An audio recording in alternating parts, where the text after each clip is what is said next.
आसुची प्रबल वर्षा अगस्ट 4 तारिख पर्यंत सारा ओडिशा रे प्रबल प्रबल वर्षिब। वर्तमान सूचना अनुसार सारा राज्य में मौसुमी जनित लगाण वर्षा जारी रही। आसंता अगस्ट 4 तारिख पर्यंत सारा राज्य को प्रबल वर्षा नहीं अलर्ट जारी कर पाणीपाग विभाग। यह मध्य सारा ओडिशा वर्षार परिमाण वृद्धि पाइबार यथेष्ट संभावना रही।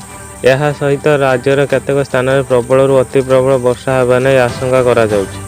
आज एवं काली 9टी जिले में पाणीपाग विभाग ऑरेंज अलर्ट नोटिस जारी करिछि।